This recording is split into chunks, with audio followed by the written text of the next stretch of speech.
जय हिंद प्यारे बच्चों, क्या हाल चाल। उम्मीद करता हूँ आप सभी लोग चुस्त दुरुस्त तंदुरुस्त होंगे, आप सभी लोग स्वस्थ और सुरक्षित बने रहें, यही उस ऊपर वाले से प्रार्थना करता हूँ। सो बच्चों, आज मैं इस वीडियो में बात करने वाला हूँ एक्सरसाइज 1.1 का सॉल्यूशन कर रहा था मैं, जिसमें मैंने आपको क्वेश्चन नंबर 1, क्वेश्चन नंबर 2 इन सब के सॉल्यूशन करा दिए थे। एक पार्ट में एक ही क्वेश्चन का सॉल्यूशन मिल रहा था, जिससे वीडियो छोटे बन रहे थे और आपको मज़ा भी आ रही थी वीडियो देखने में। ठीक है, अब हम बात करते हैं नेक्स्ट क्वेश्चन नंबर 3 के सॉल्यूशन की बात करते हैं। जितने भी क्वेश्चन नंबर 3 के सॉल्यूशन है, जितने भी पार्ट होंगे उनके सॉल्यूशन की अपन बात करेंगे। ठीक है, चलिए वीडियो को बड़ा ना करते वीडियो को स्टार्ट करते हैं। ठीक, आइए फटाफट देखते हैं क्वेश्चन नंबर 3। क्वेश्चन नंबर 3 क्या कहता है बेटा, write the following sets in roster form. जितने भी नीचे सेट दिए हुए इनको हमें बेटा किस फॉर्म में लिखना है, रोस्टर फॉर्म में लिखना है। रोस्टर फॉर्म का मतलब है ये इस फॉर्म में लिखा है, इसे बोलते हैं सेट बिल्डर फॉर्म, और इसको हम न्यूमरल डिजिट लेटर्स के फॉर्म में लिखेंगे, उसे बोलते हैं रोस्टर फॉर्म। ठीक है, आइए बेटा इसका रोस्टर फॉर्म लिखते हैं। क्या होता है, एक्स सच दैट, ये देखिए बेटा ये एक्स क्या बताता है, ये एक्स बताता है इस सेट के अंदर जो एलिमेंट, जो अभी हम सेट बनाएंगे रोस्टर फॉर्म, उस रोस्टर फॉर्म के अंदर किस टाइप के एलिमेंट आ रहा है, ये एक्स ये बताता है। X such that x is an integer, मतलब इसके अंदर जो रोस्टर फॉर्म के अंदर है जो एलिमेंट, रोस्टर फॉर्म जो सेट है इसके अंदर जो एलिमेंट आएंगे वो किस फॉर्म के होंगे, इंटीजर होंगे। और कैसे इंटीजर होंगे, x is greater than equal to 3। ठीक है, ग्रेटर देन इक्वल टू -3, मतलब -3 से लेकर x इज़ लेस देन 7, -3 से लेकर और x इज़ लेस देन 7, मतलब 3 होगा, -3 होगा और -3 से बड़ा होगा, और x इज़ लेस देन 7 मतलब 7 से छोटा। अगर यही इक्वल लगा होता तो क्या लेते, 7 भी शामिल कर लेते उसके। तो ध्यान से समझिएगा, सबसे पहले 3 होगा मतलब -3 होगा, और इससे पहले देखिए क्या आता है, इससे बड़े तो -3 से बड़ा नेक्स्ट इंटीजर का होता है -2 से बड़ा होता है -1 -1 से बड़ा होता है 0 0 से बड़ा होता है बेटा +1 +1 से बड़ा +2 +2 से बड़ा +3 +3 से बड़ा +4 से बड़ा +5 से बड़ा +6, और क्या बोल रहा है, लेस देन 7 बोला बेटा, मतलब 7 से छोटे, तो 7 से छोटे 6 लिखेंगे। अगर यहीं बेटा इक्वल लगा होता तो 7 भी हम उसके अंदर शामिल कर लेते, बट यहाँ पर लेस देन लगा है, इक्वल नहीं लगा, तो ये हमारा रोस्टर फॉर्म बन के रेडी हो गया होगा। उम्मीद करता हूँ आपको थर्ड का फर्स्ट क्लास जबरदस्त समझ में आ गया होगा। अब आइए नेक्स्ट पार्ट की बात करता हूँ। नेक्स्ट पार्ट हमारा क्या कहता है, B equal to x such that, वही चीज़ बता रहा है कि एक्स क्या, ये एक्स क्या बताता है, इस सेट के अंदर जो एलिमेंट आने वाले उसकी इन्फॉर्मेशन दे रहा है कि एक्स इस सेट के अंदर किस टाइप के एलिमेंट आएंगे। चलिए भाई बनाते हैं इस सेट का roster form. X such that x is a natural number. ठीक है, मतलब इस सेट के अंदर जो एलिमेंट आएंगे वो बेटा कैसे होंगे, नेचुरल नंबर होंगे, लेस देन 6, 6 से सभी छोटे नेचुरल नंबर। आपको पता है नेचुरल नंबर 1 से स्टार्ट होता है। ठीक है, आपको पता है नेचुरल नंबर ये होता है capital N equal to denote करते हैं, कहाँ से स्टार्ट होता है, 1 2 3 4 5 एंड सो ऑन द, कहाँ तक जाता है बेटा, इनफाइनाइट तक जाता है। तो कह रहे 6 से सभी छोटे नेचुरल नंबर लिखो। अब 1 से स्टार्ट होता है नेचुरल नंबर, तो 1 भी 6 से छोटा है, 2 भी 6 से छोटा भी है, 3 भी 6 से छोटा है, 4 भी 6 से छोटा है, 5 भी 6 से छोटा है, और लेस देन बोला बेटा, लेस देन इक्वल नहीं बोला। अगर लेस देन इक्वल बोलते तो 6 भी इसके अंदर शामिल हो जाता है, बट यहाँ पर लेस देन बोला, इसका मतलब 6 से सभी छोटे नेचुरल नंबर यहाँ पर आगे 1 2 3 4 5 ये एलिमेंट आ गए इस रोस्टर फॉर्म के। उम्मीद करता हूँ सेकंड पार्ट भी अच्छे से बिंदास फर्स्ट क्लास जबरदस्त समझ में आ गया होगा बेटा। अब आइए नेक्स्ट थर्ड पार्ट की बात करते हैं बेटा। सी क्या कहता है, C is equal to x such that, X information देता है जो इस सेट के अंदर एलिमेंट आने वाले किस टाइप के आएंगे, x such that x is are 2 digit, x is are, इस पर फोकस करिएगा कैमरामैन, इधर फोकस करो। ठीक है, x is are 2 digit natural number, 2 digit number होंगे, वो भी कैसे होंगे, नेचुरल नंबर होंगे, such that the sum of its digit is 8। और मतलब उसमें जो 2 डिजिट लेंगे और उन दोनों डिजिट को सम करोगे तो वो कितना होना चाहिए, 8 होना चाहिए। सबसे पहले ये देखो बेटा, 2 डिजिट का सबसे ग्रेटेस्ट नंबर स्मॉलेस्ट नंबर कौन सा होता है बेटा, तो 2 डिजिट का सबसे स्मॉलेस्ट, इसके अंदर पहले सेट बना लेते हैं। 2 डिजिट का सबसे छोटा नंबर बेटा होता है हमारा 10 होता है, 10 होता है बेटा, चेक करो, देखो बेटा क्या, अब देखो ये 2 डिजिट का नंबर है। ठीक है, अब इनके डिजिट को सम करो, पहला डिजिट है 1, दूसरा डिजिट है 0, तो इनका सम कर रहे हैं, कितना आ रहा है बेटा, 1 आ रहा है। और ध्यान रखना, जो भी आप 2 डिजिट लोगे उन दोनों डिजिट का सम करने पर हमें क्या आना चाहिए, 8 आना चाहिए। क्या यहाँ 8 आ रहा है, ये वाले डिजिट लेने पर नहीं, इसका मतलब 10 तो नहीं लेंगे। इसके बाद अगला चेक करो, इसी तरह 11 में पहले डिजिट 1, सेकंड डिजिट 1, इन दोनों का सम करेंगे बेटा क्या आ रहा है, 2, 8 तो आ नहीं रहा, इसका मतलब 11 भी नहीं लेंगे। आगे चेक करिए, आगे चेक करते हैं हम 1 2 12 लेते हैं। देखिए पहले डिजिट है बेटा 1, सेकंड डिजिट है 2, इन दोनों का सम करेंगे कितना आएगा बेटा 3, यानी कि ये भी नहीं आएगा, 12 भी नहीं लेंगे उसके अंदर। इसके बाद नेक्स्ट चेक करिए, 13 चेक करिए बेटा, 13 में पहले डिजिट 1, सेकंड डिजिट 3, सम करेंगे बेटा आएगा 4, यानी 8 आ नहीं रहा तो इसको भी नहीं लेंगे सेट के अंदर। ठीक, अब आइए आगे बढ़ते हैं। 13 इसी तरह 14 चेक करिए, तो 14 में पहले डिजिट 1, 14 में इसके आगे चेक करते हैं 14 बेटा, 14 में पहले डिजिट बेटा 1, दूसरी डिजिट है 4, सम करेंगे बेटा कितना आएगा 5, सम करने पे 8 तो नहीं आ रहा, वो कह रहे हैं सम करने पे कितना आना चाहिए 8 आना चाहिए, तभी वही 2 डिजिट का एलिमेंट इस सेट के अंदर आएगा, इस रोस्टर फॉर्म के अंदर। तो यहाँ भी भाई सम तो 8 आ नहीं रहा, इसका मतलब 14 भी नहीं लेंगे। अब आइए आगे चेक करते हैं, देखिए 15 के लिए चेक कर लेते बेटा, 15 में पहले डिजिट 1, सेकंड डिजिट 5, सम करेंगे बेटा 6 आ रहा है, 8 तो आ नहीं रहा, इसका मतलब ये भी नहीं लेंगे। इसके बाद देखिए 16 लेते हैं बेटा, 16 लेंगे तो पहला डिजिट 1, सेकंड डिजिट 6, दोनों का सम करेंगे 7 आ रहा है, ये भी नहीं लेंगे। 17 लेते हैं बेटा, 17 लेते हैं तो पहला डिजिट 1 और 7, इनका सम करेंगे बेटा 8 आ रहा है, यानी ये लेंगे। 17 हमने लिया और इन दोनों ये 2 डिजिट वाला नंबर 17 हमने लिया बेटा, और इनका सम अलग अलग डिजिट का सम करने पर 8 आ रहा है, इसका मतलब है ये एलिमेंट यानी 17 पहले आ जाएगा 2 डिजिट का नंबर, सेट के अंदर जो एलिमेंट आएंगे वो 2 डिजिट होंगे। अब ऐसे आगे चेक करो, ठीक है। अब आपको पता है सबसे बड़ा नंबर क्या होता है 2 डिजिट का, तो सबसे बड़ा नंबर होता है 2 डिजिट का 99। इसके बाद 100 तो 3 डिजिट का हो जाता है ना, 99 तक चेक करना। अब क्या इतना पॉसिबल है? नहीं, अब थोड़ा दिमाग लगाओ, ठीक है।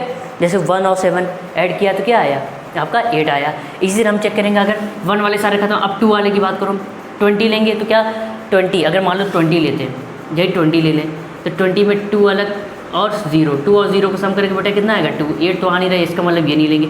यही बेटा अगर 2 और 6 ले लें तो 2 का सम करिए, 6 का सम ले लिए तो ये कितना हो जाएगा 8, इसका मतलब 26 भी इसके अंदर आ जाएगा बेटा, 26 भी आ जाएगा, ठीक है, 26 भी आ जाएगा। ठीक, अब देखिए आगे बात करते हैं। अब 26 में हो गया, अब आगे बढ़िए, इसी तरह 3 वाले भी चेक करिए। 3 वाले में कौन ऐसा मिलेगा 3, 5, देखिए 3 + 5 इनका सम 35 है, यह आ जाएगा 8, इसका मतलब 35 भी इसके अंदर आ जाएगा एलिमेंट। और आगे चेक करते हैं बेटा, इसको रफ कर दे, नीचे वाला नोट कर लिया होगा बेटा, उम्मीद करता हूँ। चलिए इधर जगह इधर ही कर लेते भी। 35 के बाद देखिए आगे चेक करिए 44 में 4 + 4 करेंगे बेटा कितना 8 आएगा, इसका मतलब है इस सेट के अंदर 44 भी आ जाएगा। 44 वाला हो गया। अब 5 वाले 50 के आगे बढ़िए, 50 वाली रो में जाइए, इसको रफ कर देते बेटा, नोट कर लिया होगा आप लोगों ने, ठीक है। और 44 के बाद आता है बेटा देखिए 53 में देखिए 5 + 3 सम करिए, ये डिजिट का अलग अलग सम करिए तो कितना आएगा 8, इसका मतलब 8 आ रहा है, इसको भी इसके अंदर लेंगे। 53 के बाद 6 वाला चेक करिए 62 में 6 + 2 करेंगे बेटा कितना आएगा 8, इसका मतलब इस सेट के अंदर 62 भी आ जाएगा।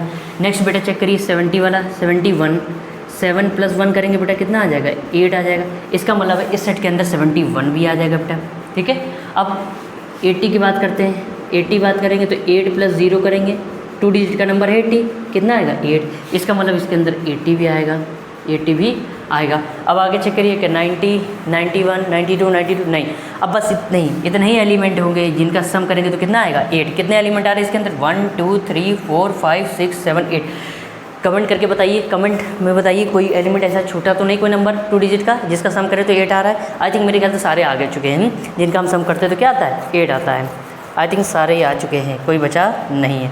अब आप में से कई लोग ये तो नहीं सोच रहे हैं कि इसको भी ले सकते हैं क्या भैया, बताते हैं किसको, इसको 0 8 इनका सम करेंगे, ठीक है। 0 और 8 को हम नहीं ले सकते, क्यों, किसी भी नंबर के आगे यदि 0 लग जाता है, ठीक है, इधर 0 लग जाता है तो वो 8 ही काउंट किया जाता है, तो उसको ये 2 डिजिट नहीं बोला जाएगा, ये 1 डिजिट का नंबर बोला जाएगा। आगे बात समझ में, ठीक है।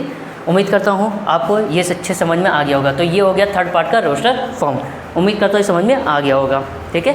अब हम आगे बढ़ते हैं। उम्मीद करता हूँ ये वाला आपने नोट कर लिया होगा, इसको मैं रफ कर देता हूँ, रफली वर्क है, और हो सके तो वीडियो को पीछे करके आप इसको नोट भी कर सकते हैं, ठीक है। अब मैं आगे बढ़ता हूँ, फोर्थ पार्ट की बात करते हैं अपन लोग।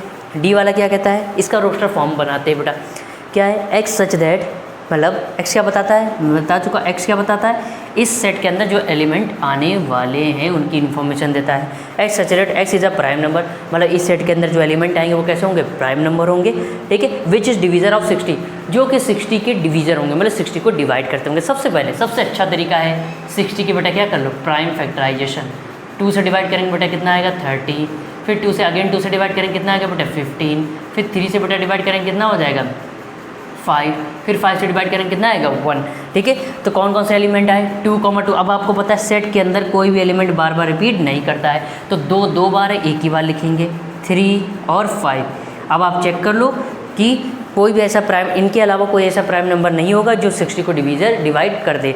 2 60 को डिवाइड करता है, 3 भी 60 को डिवाइड करता है, 5 भी 60 को डिवाइड करता है, और ये तीनों ही प्राइम नंबर हैं। इनके अलावा कोई भी प्राइम नंबर ऐसा नहीं होगा जो 60 को डिवाइड कर दे। उम्मीद करता हूँ ये चारों आपके सॉल्यूशन जो बताए मैंने आपको बिंदास फर्स्ट क्लास ज़बरदस्त तरीके से समझ में आ गए होंगे। तो अपनी कॉपी में नोट्स बनाने के लिए स्क्रीनशॉट ले लीजिए, फिर आगे इसके बचे हुए पार्ट की बात कर लेते हैं। ठीक है बच्चा लोगों, सो प्यारे बच्चों, उम्मीद करता हूँ आप सभी लोगों को थर्ड के जितने 4th पार्ट बताए वो आपको बिंदास फर्स्ट क्लास ज़बरदस्त तरीके से समझ में आ गए होंगे। अब आइए थर्ड के 2 जो पार्ट बचे हुए हैं उसको भी बात कर लेते हैं बेटा। सबसे पहले 5th पार्ट क्या कहता है बेटा, E is equal to the set of all letters in the word trigonometry. Trigonometry word के जितने भी लेटर हैं उनका सेट बनाना है, इनका रोस्टर फॉर्म बताया। अब आपको पता है सेट के अंदर कोई भी एलिमेंट, कोई भी लेटर बार बार रिपीट नहीं करता है। ठीक है, अब जैसे यहाँ पर ट्रिग्नोमेट्री में पहले टी आ रहा है, हमने टी लिखा, कॉमा।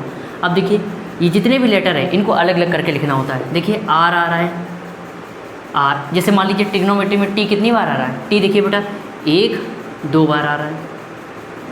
ठीक है, इसके बाद ट्रिग्नोमेट्री में टी 2 बार आ रहा है। आर कितने बार आ रहा है बेटा, 1-2, आर भी बेटा आपका 2 बार आ रहा है। आई कितना बार आई आ रहा है, आई एक ही बार आ रहा है। जी कितनी बार आ रहा है बेटा, जी भी एक ही बार आ रहा है। ठीक है, ओ कितनी बार आ रहा है बेटा, ओ 2 बार आ रहा है, एक ही है। एन कितनी बार आ रहा है बेटा, एन 1 बार आ रहा है। एम कितनी बार आ रहा है बेटा, एम 1 बार आ रहा है। ई कितनी बार आ रहा है बेटा, ई 1 बार आ रहा है।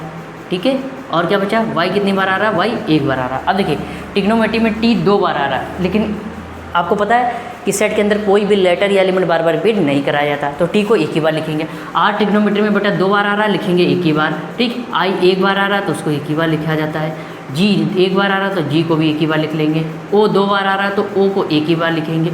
एन बेटा 1 बार आ रहा है तो एक ही बार लिखेंगे। एम बेटा 1 बार आ रहा है तो एक ही बार लिखेंगे। ई 1 बार आ रहा है तो एक ही लिखा जाता है। वाई 1 बार आ रहा है तो वाई एक ही बार। ये हो गया इसका रोस्टर फॉर्म 5th वाले का। उम्मीद करता हूँ आपको ये अच्छे समझ में आ गया होगा। अब आइए लास्ट 6 वाले पार्ट, इस क्वेश्चन नंबर 3 के लास्ट पार्ट की बात कर लेते हैं अपन लोग। देखिए एफ क्या कहता है, the set of all letters in the word better. वही सेम फंडा, वही यहाँ पर भी ये यूज़ करना है। देखिए बेटा बी, बेटर में बी कितनी बार आ रहा है, 1 बार आ रहा है। ठीक है, इसके बाद ई कितनी बार आ रहा है बेटा, ई 2 बार आ रहा है। टी कितनी बार आ रहा है बेटा, टी 2 बार आ रहा है। आर कितनी बार आ रहा है, आर 1 बार है। अब आपको पता है सेट के अंदर कोई भी लेटर, कोई भी एलिमेंट बार बार रिपीट नहीं कर सकता है, चाहे वो 2 बार हो, चाहे 3 बार हो, चाहे 10 बार हो, चाहे 1000 बार हो, लिखा उसको एक ही बार जाता है। ठीक है, तो देखिए बेटा बेटर में बी सबसे पहले आ रहा है, बी को लिखेंगे। बी कितनी बार है, 1 बार आ रहा है तो एक ही बार लिखेंगे। ई बेटा कितनी बार आ रहा है, ई 2 बार आ रहा है, लेकिन उसके अंदर हम एक ही बार लिखेंगे। इसके बाद टी 2 बार आ रहा है, उसको एक ही बार लिखेंगे। आर 1 बार आ रहा है तो उसको एक ही बार लिखेंगे। और ये हो गया आपका थर्ड का 6 पार्ट कंप्लीट। उम्मीद करता हूँ आपको ये जो क्वेश्चन थर्ड के जितने भी पार्ट 6 पार्ट थे वो आपको बिंदास फर्स्ट क्लास ज़बरदस्त तरीके से समझ में आ गए होंगे। तो अपनी कॉपी में नोट्स बनाने के लिए स्क्रीनशॉट ले लीजिए। मैं थोड़ा सा साइड उठ जा रहा हूँ। सो प्यारे बच्चों, आप लोगों ने स्क्रीनशॉट ले लिया होगा। ठीक है, ये वीडियो मेरे टेलीग्राम चैनल पे भी अवेलेबल, वहाँ पर सारी PDF और आपकी सारी वीडियो रेगुलरली वहाँ पर मिलते रहते हैं। तो टेलीग्राम चैनल का लिंक नीचे डिस्क्रिप्शन में दिया, वहाँ से जाकर आप वो टेलीग्राम चैनल को ज्वाइन कर सकते हैं। आप मुझे इंस्टाग्राम, फेसबुक को भी फॉलो कर सकते हैं, उन सभी के लिंक नीचे डिस्क्रिप्शन में दिए हैं। So thank you so much for watching this video. Next video में मुलाकात होगी जिसमें अपन लोग क्वेश्चन नंबर 4 के सारे पार्ट के सोल्यूशन करने वाले हैं। ठीक है, तो नेक्स्ट वीडियो में मुलाकात होगी। So thank you so much for watching this video. जय हिंद, वंदे मातरम, धन्यवाद, नमस्कार।